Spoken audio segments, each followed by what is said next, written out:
पा रहे हैं, कुछ किया नहीं है इन चीजों के बारे में, तभी तो ये बातें उठ रही हैं। तीसरी बार वो कह रहे और हैं आप लोग भी इन्हीं को उछालते हो। नहीं मैम, इसलिए मैं आपसे बात करूँ, कह रहे हैं तीसरी बार भी उन्हीं की सरकार बन रही है। कौन कह रहा है? प्रधानमंत्री जी कह जनता रहे से हैं। पूछिए जनता क्या कहती है। आपको जनता क्या से पूछिए। मैम, आपको क्या पब्लिक का मूड क्या लग रहा है? आपने तमाम रैलियां की हैं आप। मुझे तो पब्लिक का मूड लगता है कि ऊब चुके हैं और परिवर्तन चाहते हैं, क्योंकि जनता भी ये सब नहीं सुनना चाहती। जी जनता चाहती है कि अब अपनी जो समस्याएं हैं उनका समाधान हो।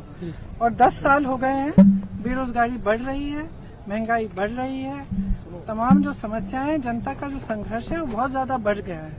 और चाहे जो भी जिस तरह से कमाने की कोशिश कर रहा है, चाहे खेती में चाहे कुछ भी हो, वो पूरा कर नहीं पा रहा है। तो मुश्किलें बहुत बढ़ चुकी हैं और लोग अब ये नहीं चाहते कि उनको इधर उधर की बातें हम बताएं और उनका ध्यान भटकाया जाए। लोग चाहते हैं कि उनकी जो समस्या है उनका समाधान। मैम 10 साल पहले रोजगार की बात की थी, 2 करोड़ रोजगार देंगे। उसके बाद पेंशन की बात की थी, लोगों को घर देने की बात की, हर घर में जल देने की बात की, नल देने की बात की। दिया क्या?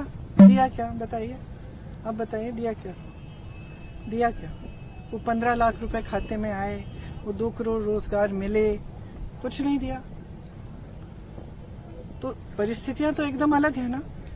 परिस्थितियां ये हैं कि जितने भी आपने वादे किए उनको आपने पूरा नहीं किया। हाँ, इवेंट खूब हुए, G20 हुआ, ये हुआ, वो हुआ, तमाम प्रधानमंत्रियों ने, राष्ट्रपतियों ने कहा कि भाई मोदी जी बहुत महान हैं, ये सब हुआ।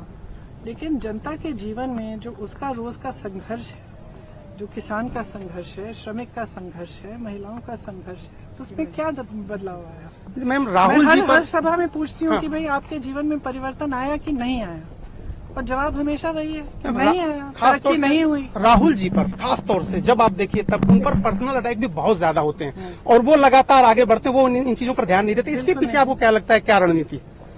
किसकी रणनीति? आप पर्सनल जो भी राहुल की रणनीति जी राहुल जी की ये रणनीति नहीं है। देखिए, एक स्वभाव होता है जी।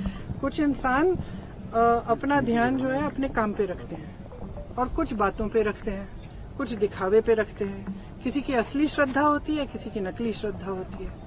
अब भैया की श्रद्धा असली है इस देश के लिए, इस देश की जनता के लिए।